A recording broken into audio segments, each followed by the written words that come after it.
tujuan yang ketiga di dalam Alkitab dikatakan apa? Alkitab berkata kepada kita bahwa Tuhan mencipta manusia menjadi wadah. Wadah apa?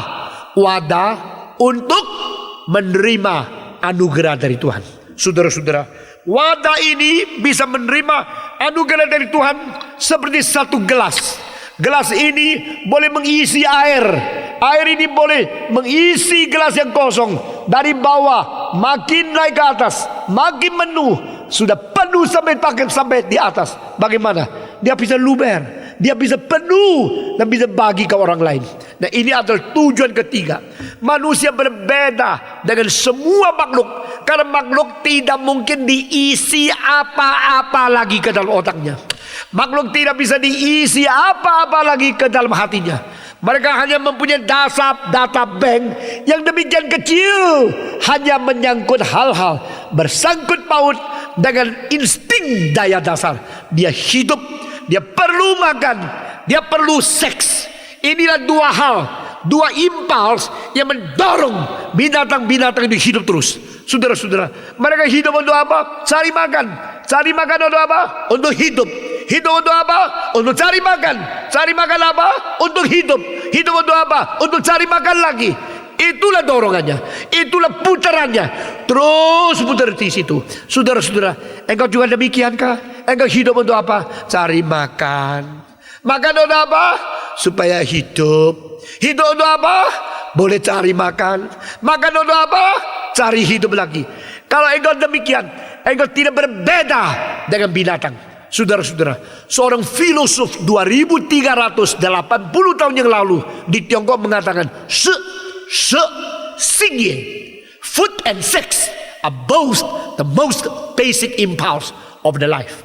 Dia mengatakan makan dan seks ini adalah dua keinginan terbesar, dua kebutuhan terbesar, dan itu sebenarnya sama dengan binatang. Tapi Mencius mengatakan ada 4 hal lagi yang membuat manusia berbeda dengan binatang. Pertama, perasaan terharu. Itu kalau tidak ada, engkau bukan manusia. Perasaan malu, itu kalau tidak ada, engkau bukan manusia. Perasaan salah, engkau tidak bisa rasa salah, engkau bukan manusia. Perasaan membedakan baik dan jahat, itu harus ada. Maka saya melihat di sini, saya melihat ada satu wahyu umum yang direfleksikan dan yang direaksikan oleh manusia yang berasal dari Tuhan. Tuhan berkata, manusia berbeda. Manusia lain sama yang lain. Manusia bukan hanya untuk hidup, makan, dan seks. Manusia mengerti apa itu malu. Manusia mengerti apa itu salah. Manusia mengerti apa itu menyesal. Manusia mengerti apa itu terharu. Manusia mengerti apa itu harus kita bedakan, yang benar dan tidak benar, yang baik dan yang jahat.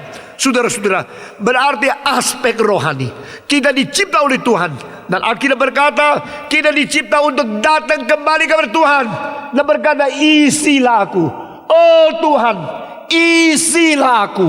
Saudara-saudara, mengapa perlu diisi? Karena tanpa Tuhan kita tidak pernah puas. Tanpa Tuhan hidup tidak pernah sempurna. Berapa kaya pun engkau akhirnya menjadi kosong.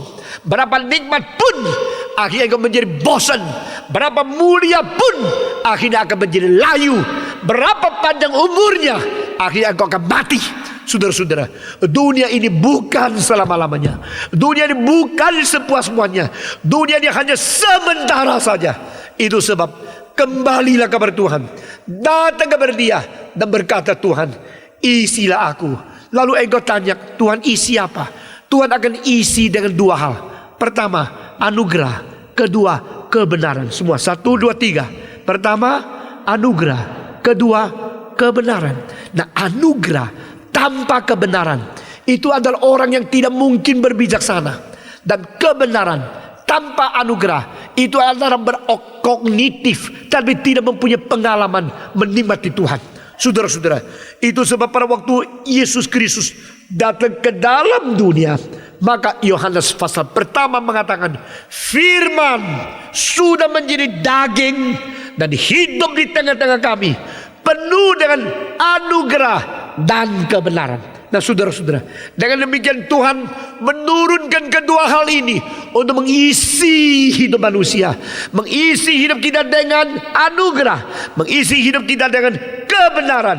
Saudara-saudara, jikalau kita mempunyai dua-dua, baru hidup kita itu puas.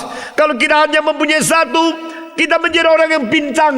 Saudara-saudara, seringkali saya berkata kepada anak-anak sekolah teologi, cilakalah engkau kalau engkau belajar, engkau mengerti, engkau mendapatkan angka yang tinggi, engkau mendapatkan SKS yang banyak, engkau mendapatkan topi dan diwisudakan, tapi engkau hanya mempunyai pengetahuan, engkau akan makin sekolah, makin jauh dari Tuhan. Saudara-saudara sekalian, begitu banyak orang Kristen yang mengerti, tapi pengertian tidak berubah menjadi hidup rohaninya dia. Itu sebab kita perlu hal yang kedua. Selain mengerti kebenaran, kita perlu anugerah. Anugerah berarti kita selalu mengetahui bahwa kita tidak cukup. Maka kita perlu Tuhan. Orang yang sadar anugerah, ada orang yang sadar keterbatasan diri. Orang yang sadar anugerah, ada orang yang sadar memerlukan Tuhan. Orang yang sadar anugerah, bersadar kalau dia tidak layak menerima. Orang yang sadar anugerah, ada orang yang bisa memuliakan Tuhan.